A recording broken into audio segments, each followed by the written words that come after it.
Ever you wondered why a stock, crypto, or the Forex market price suddenly shoots up, then just stops?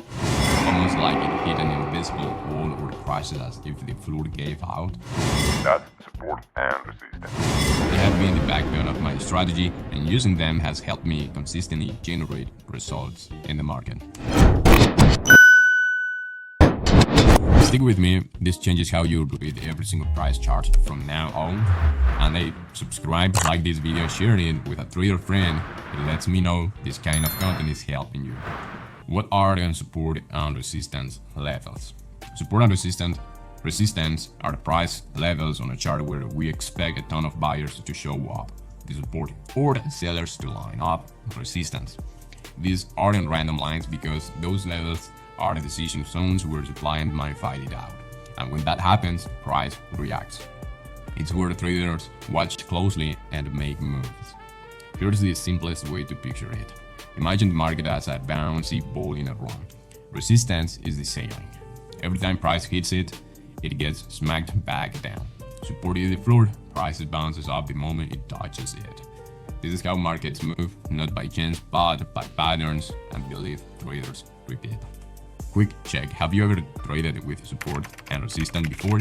Or is this the first time you are hearing about it? Drop it in the comments, I'd love to see where you are at. YouTube is where I give you full classes, but Instagram is where I drop the lessons that I don't post anywhere else. Follow me, DFX Alex, and see you there. Let's dig deeper. What's the support? Support is like the floor on the price, a place where the drop slows down. Buyers see the drop and think, yo, this is a bargain.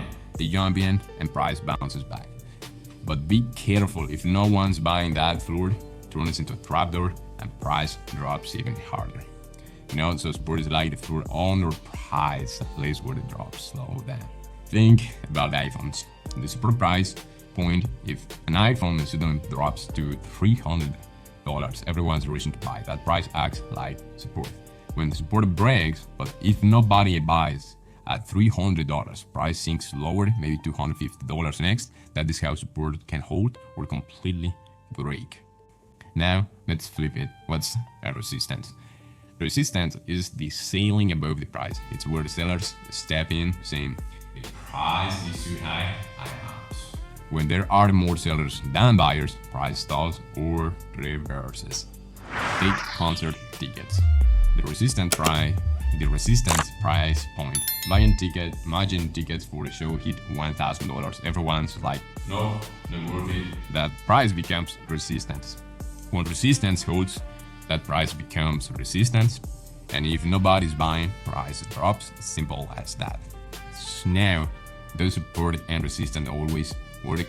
Not always. Sometimes price smashes through support or resistance like a wrecking ball. Why? Because supply or demand is just too strong. That is trading. You watch, learn, react, and stay sharp. And here's the bigger picture. Support and resistance aren't just lines. They are the stories that where the traders decide, where the emotion and psychology collide, and where the markets turn. Notice how easy it is to get confused here. The tools are literally designed to learn how to stop that confusion. I'll leave the link below, but trust me, you will see what I mean when you try. Because learning support and resistance isn't just about price, it's about understanding the human behavior behind the market. And before you head out, don't forget to subscribe and turn on the bell so you don't miss the next class.